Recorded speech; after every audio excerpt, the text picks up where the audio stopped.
নমস্কাৰ গাইজ, ৰাসৰ বতৰ বুলি আমিও আহি গেলো আজি পলাশবাৰীত ৰাস চাবা। ডাঙৰ হোৱাৰ পৰাই পলাশবাৰীত ৰাস চাব মোৰ মনতে নপৰে। গাড়ী চাৰি যদি আপোনালোকে লৈ আহে পাৰ্কিঙৰো সুবিধা বঢ়িয়াকে আছে, কিন্তু 100 টকা দিব লাগিব। তাৰপিছত সোমাই গেলো আমি ভিতৰত লাগি বলো ভিতৰত কি আছে একবাৰ চাই আহো। আপোনালোকেতো জানাই ৰাসত আৰু কি থাকে, বহুত ভগৱানৰ মূৰ্তি চূৰ্তি ইয়াতে আছে বঢ়িয়াকে। আমি সিগলাও চালো আৰু সেৱা চেৱা কৰি পেলাই এইফালে আমাৰ ভগৱানজনে গান গাই থকা দেখা পালো। তাৰপিছত দেখা পালো বাপ্পা ডাঙৰ ডাঙৰ গাড়ী থৈ দিছি, ভাবলো টিকটকে কাটি ল, লাক ইমানে ভাল গোটাকেইখন মোৰ কপালত লাগি যাবও পাৰে। এইবাৰ আহি গেলো মোৰ সবতকে ভয় লগা বস্তুটো চাবাৰ কাৰণে, মানে চকৰি কেনেকে উঠে মোৰ দেখো দেখি পেলাই মাথা চাথা ঘূৰাবা ধৰে। এনেকে তাতে অলপ টাইম কিবা কিবি চাই পেলাই আমি আহিলো এইবাৰ লখৰাত ৰাস চাবাৰ কাৰণে। আৰু ৰাসখনৰ আপোনালোকে যোনফালে নাচাইকে সেইফালে দেখা পাবো জুবিন দা আৰু শুনা পাবো জুবিন দাৰ গান।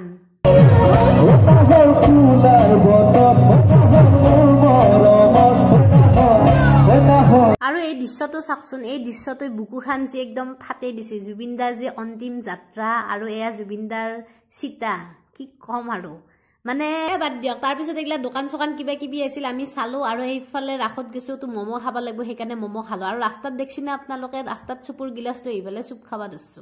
আৰু এয়া ঘৰ আহি পালো, আহি ফালেতো জানে আপোনালোকে ম'ম' ইয়াতে ৰখি আছিল। আৰু আজিৰ ভিডিঅ'টো আছিল এইখিনিয়ে, বাই বাই।